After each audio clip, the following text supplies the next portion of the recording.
তিতলির সারা শরীরে গঙ্গা জল দিয়ে পবিত্র করে কাছে টেনে নিল তিতলির মা। কান্নায় ভেঙে পড়ল তিতলি। হ্যাপি এভার 70 দেখা যাবে আজকের পর্বে। বিস্তারিত জানতে ভিডিওতে একটি লাইক দিয়ে চ্যানেলটি সাবস্ক্রাইব করে সম্পূর্ণ ভিডিওটি দেখতে থাকুন। গল্পের শুরুতেই আমরা দেখতে পাবো রাহুল রাহিকে বলছে, রাহি আমি নিজে থেকে বুঝতে পারছি যে তুমি আমার চোখের পাপড়ি নিয়ে উইশ করেছো, তবে কেন মিথ্যা বলছো? রাহি তখন বলে, শোনো রাহুল, উইশ করলে কাউকে বলতে হয় না, তাহলে এটা ফলে না, কেন বুঝতে পারছো না? তখনই ওইখানে জিয়া চলে আসে। জিয়া বলে, রাহুল গুড মর্নিং, তুই উঠে পড়েছিস? আচ্ছা তোকে আমি রেডি করে দিচ্ছি। জিয়াকে দেখে রাহির মনটা খারাপ হয়ে যায়। রাহি তখন ওইখান থেকে চলে যায়। রাহুল অবাক হয়ে রাহি যাওয়ার দিকে তাকিয়ে থাকে। অন্যদিকে দেখা যায় রাধিকার হাজবেন্ড বিক্কিকে আমরা দেখবো কারোর সঙ্গে কথা বলছে একটা বিজনেস নিয়ে। 30% না, সে 50% হলে সে বিজনেসে মুভ করবে। এগুলো শুনে ফেলে রাধিকা বলে, কি ব্যাপার, তুমি না জব করবে, তাহলে এখানে পার্সেন্টেজ নিয়ে কি আলোচনা করছো? এখন এখানে পিছন থেকে রাহি শুনে ফেলে।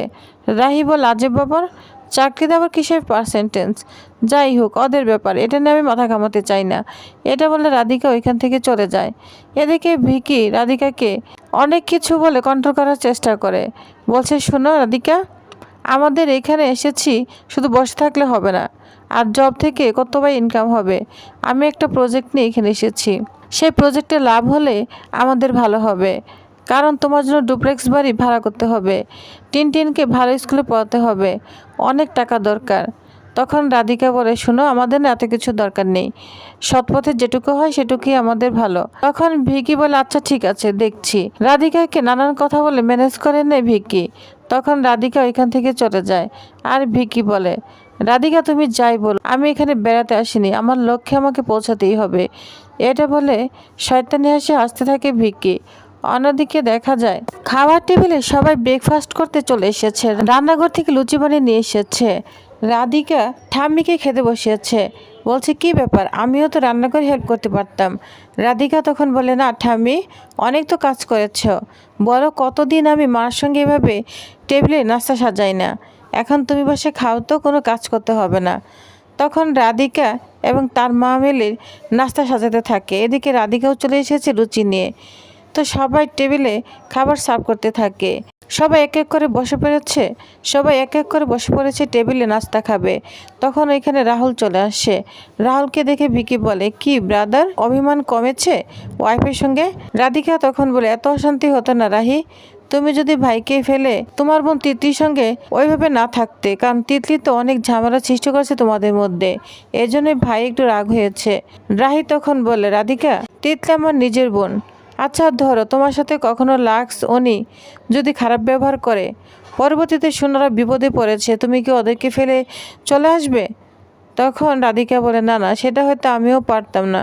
যা শুনে রাহি বলে, তাহলে আমি ভুল কি করেছি, আমার বোনকে ফেলে আমি কিভাবে আসি? রাধিকা তখন বলে, শোনো আমরা না আসলে এত কিছু না বুঝতে চাই না, আমরা শুধু এটুকু জানতে চাই তুমি আর ভাই ভালো থাকো, কারণ আমি আসার পর থেকে একটা পর একটা অশান্তি লেগেই চলেছে, এজন্য আমার একটু ভয় হয়।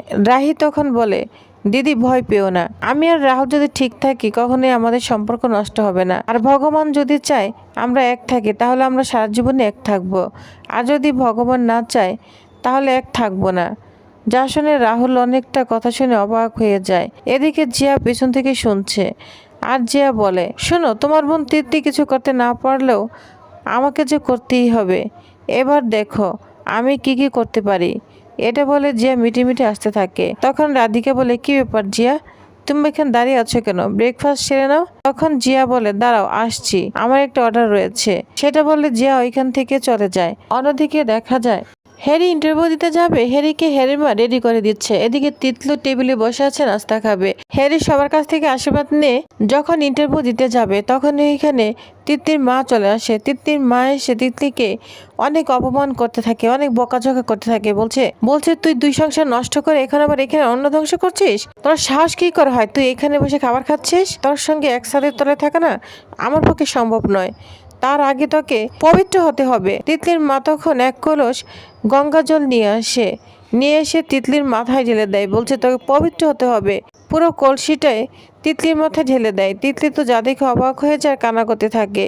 এদিকে সবাই অবাক হয়ে যায়। তখন তিতলি বলে, মা তুমি আমাকে ক্ষমা করে দাও, আমি ভুল করেছি, আমাকে ক্ষমা করে দাও। তখন তিতলি হ্যারির কাছেও ক্ষমা চায়, বলছে হ্যারি তুই আমাকে ক্ষমা করে দে, ক্ষমা করে দে হ্যারি, আমি অনেক ভুল করেছি তোর সঙ্গে।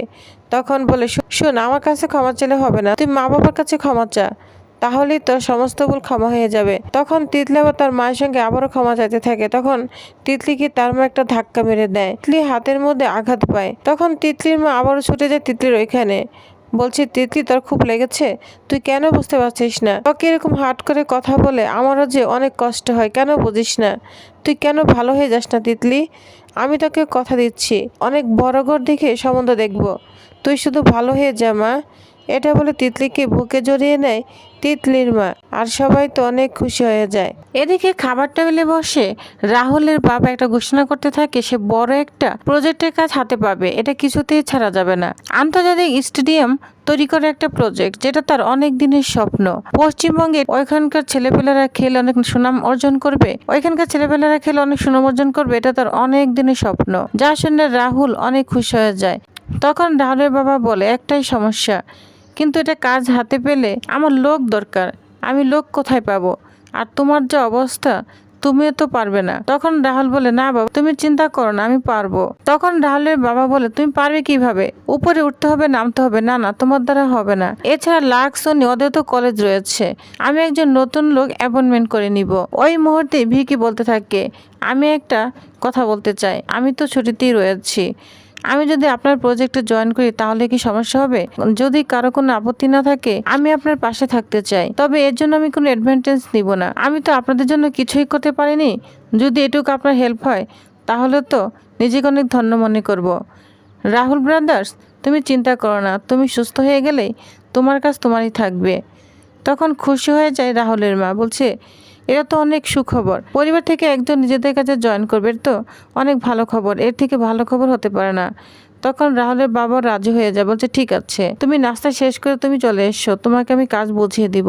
যা শুনে ভিকি অনেক খুশি হয়ে যায়, বলছে দিনটার জন্যই তো আমি অপেক্ষা করেছিলাম। এদিকে রাহি মনে মনে ভাবতে থাকে, যেহেতু কাজ করবে, কোনো টাকা পয়সা নিবে না, তাহলে মনে হয় ভালোই হবে, আমি হয়তো একটু বেশি ভাবছি। এরপর আমরা দেখতে পাবো রাহি রাহুলের জন্য লুচি আর আলু তরকারি নিয়ে এসেছে, খাবার খাওয়াবে। ওই মুহূর্তেই জিয়া চলে আসে, বলছে না রাহুল এখন এসব খাবার খেতে পারবে না, ওর জন্য আমি অনলাইন থেকে অর্ডার করে নিয়ে এসেছি হেলদি খাবার, বুঝতে পেরেছো? তখন রাহি তো অবাক হয়ে যায় আর বলতে থাকে, শোনো তোমার এই খাবার না রাহুলের লাগবে না, আমি যেটা বানিয়ে নিয়েছি ওইটাই খাবে। এই নিয়ে দুজনে তর্ক হতে থাকে। আর তখন রাহুল রাগান্বিত হয়ে যায়, বলছে কি শুরু করছো তোমরা, আমি নাস্তা খাবো না। এই বললে রাহুল নিজের ঘরে চলে যায়। এদিকে রাহিও খুব কষ্ট পেতে থাকে। তখন রাহুলের মা রাহিকে বকাঝকা করতে থাকে, বলছে এবার খুশি হয়েছে তো, আমার ছেলেটা না খেয়ে রুমে চলে গেল, এবার এই খাবারটা না তুমি খেয়ে নাও। তখন ঠাম্মি বলে, আচ্ছা বৌমা তুমি ওকে কেন দোষারোপ করছো, ওর কেন দোষ? তখন বলে, মা আপনি একদম চুপ থাকেন, আপনি এর মাঝে আসবেন না, বুঝতে পেরেছেন? রাহির সঙ্গে অনেক রাগান্বিত হয়ে রাহুলের মা ওইখান থেকে চলে যায়। এদিকে রাহিও কষ্ট মন নিয়ে তার রুমে চলে যায়। রাহি রুমে এসে কল্পনা করতে থাকে রাহুল তার জন্য খাবার নিয়ে এসেছে এবং তাকে খাইয়ে দিচ্ছে। অন্যদিকে রাহিও রাহুলকে খাইয়ে দিচ্ছে। হঠাৎ করে কল্পনা ভেঙে যায়। অন্যদিকে রাহুলও সে একই স্বপ্ন দেখছে, রাহি তার জন্য খাবার নিয়ে এসেছে। দেখি পরে দেখতে পাই রাহি নেই। রাহুল বলে, তাহলে এতক্ষণ আমি কল্পনা দেখছি, রাহি তুমি আসোনি। এদিকে রাহিও সে একই কথা বলতে থাকে, রাহুল আসেনি, এতক্ষণ আমার কল্পনা ছিল। এই নিয়ে দুজনে খুব কষ্ট পেতে থাকে। তো টিউবার্স, তাহলে নেক্সট আকর্ষণীয় পর্বে আর কি হতে চলেছে তো জানতে অবশ্যই আমার সাথেই থাকুন। ধন্যবাদ।